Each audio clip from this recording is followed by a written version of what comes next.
Just how good is the Patriots defense? My name is Mike Petraglia, inside MetLife Stadium following a 27-13 Patriots victory over the Jets, improving them to 8-3 on the season. I'm joined, of course, by Evan Lazar and Alex Barth. This Patriots postgame report brought to you by 1in100. Go to 1in100.co now and register for your chance to win in a raffle killer Pats, Bruins, and Celtics tickets for the cost of a large beer or a pizza. Again, 1in100.co. Register today. All right, guys.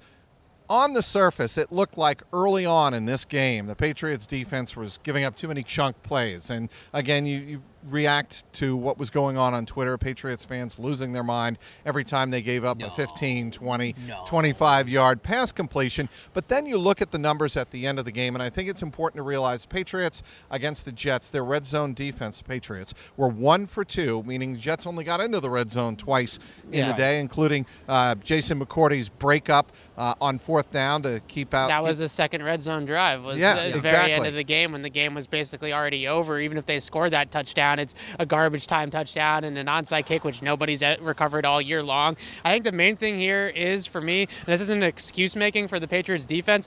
This is defense in the 2018 NFL. Right. Go find me a defense that is dominating. You can't. You can't find a single defense in the NFL today that is dominating every single week and that is opposing their will on teams, because it just isn't happening. And they're going to give up some plays. You're going to give up some plays to some of these receivers, guys like Quincy Enunwa and Robbie Anderson and Curse. They're real NFL players. You know, they're not schlubs. So you're going to give up some plays. At the end of the day, they give up 13 points, 2 red zone drives, 6 for 14 on third down.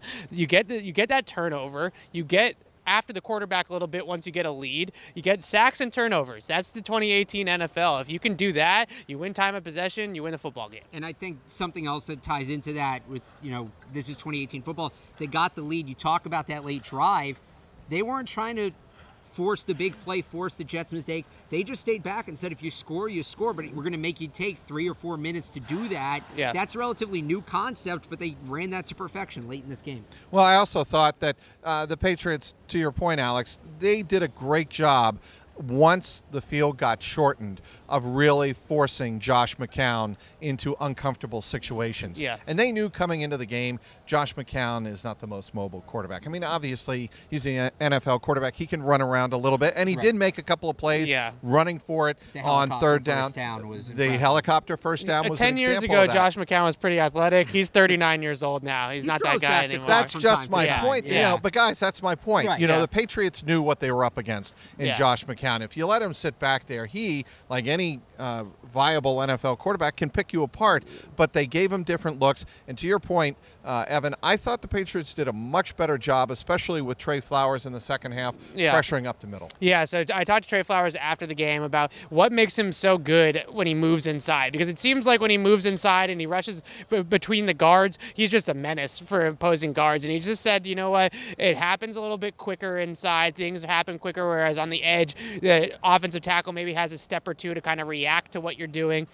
And also, he's a quick guy that wins a lot with his quickness and his foot speed, and those guards and centers just aren't as quick as he is on the inside, and you bump him in. They did a little bit of delayed blitzes, too, with Dante Hightower and Kyle Van Noy that worked a little bit in the second half. I think overall, the defense, I mean, this Jets offense is not very good. It's one of the worst in the league. Their red zone offense is the worst in the league, but they did what they wanted to do. They didn't give up a ton of points to them. They only gave up 13 points. They made the Jets offense look bad when the Jets offense is bad. That's what else more can you ask for? I want to ask you both, Jonathan Jones and J.C. Jackson. This is kind of like the one thing that is on my radar from this game, was I thought that other than Stephon Gilmore, who had some shaky moments as well, but he also had a pick at the 2. Yeah, overall he was very good. I thought that the second, third, fourth, the depth corner spots are still a question mark for me. And next week, you're going to have the Minnesota Vikings with Adam Thielen and Stephon Diggs, the best wide receiver duo in the league. And one of those guys is going to end up covering somebody one-on-one in some situation. Stephon Gilmore can't cover them all. So it's going to be a situation where Jason McCourty or J.C. Jackson is stuck on Thielen or Diggs at one point. Well, the guy I'm going to be watching this week, at least from the Patriots' point of view, is Duke Dawson. Yeah. And he was inactive today, but he is eligible to play. Maybe they want to give him a little more time. He is a rookie, but I can't imagine they would throw him into a position where they would be trailing one of those two receivers you mentioned. I don't think he's going to shadow Adam Thielen or anything, but if it lets you use Jackson differently, if it lets you use Crossan differently, Sure. lighten the workload on those guys, and John Jones, too, who I think did not have a great game today at all, he gives you more looks as a secondary. He gives you more options for how you can play that. So we'll see what he does this week. We'll see how involved he is this week, what Belichick has to say about it, because I think he's going to be crucial against Minnesota. And then remember, you got to start thinking about Pittsburgh, too. And you have another great receiver team. I mean, John Jones got himself benched today. Let's be honest. They need to get Duke Dawson going, and they need to get him going quickly. John Jones got himself benched because of Jermaine Kearse. Jermaine Kearse beat him for the touchdown. That was the last that we saw of John Jones. The receivers we talked about between Minnesota and Pittsburgh are all better than Jermaine Kearse is a good player. Yeah. All four of those receivers are better than Kearse. First question, first Patriot player at the podium. Or one of the first Patriot players at the podium after the game was Devin McCourty. I just asked him point blank, how would you assess the defensive effort and the secondary effort? And he said, we competed. Yeah, I think that, there's some truth to that. And this kind of ties back to the whole NFL thing, right? You're going to give up some plays in today's NFL on the defensive side of the ball. And they certainly competed. They were strong at the catch point. Jason McCourty obviously had the pass breakup, and Stephon Gilmore with an interception and a couple of different other plays there, here and there. I just think the main worry for me is that you got guys like Quincy Enunwa, who's a really good player, but not a great player, running away from Jason McCourty. Jason McCourty didn't have a good read out of that route release, and Quincy Enunwa cut across his face and was burning him. Jermaine Kearse gets John Jones benched. J.C. Jackson gets elevated into that role. The one guy, too, along with Duke Dawson, is Obi Melifonwu. Yeah. He only played a little bit in the first quarter of this game, then we didn't really see him on defense, but I thought that they kind of found a little bit of an answer to covering tight ends that could, be there for them as this game goes, or as the season goes along, and that is Obi. If he can have a better role or play more of a role going forward, I think he did a pretty good job on the tight ends, and when he wasn't in the game, and it was Dante Hightower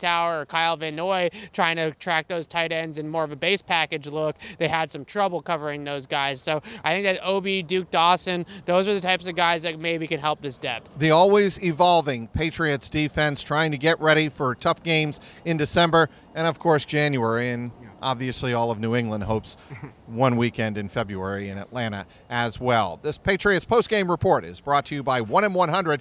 Go to 1in100.co now and register for your chance to win killer Pats, Bruins, and Celtics tickets, as well as a possibility of winning great concert tickets at events throughout New England for the cost of a beer or a large pizza. Again, go to 1in100.co now. Inside MetLife Stadium, he's Evan Lazar.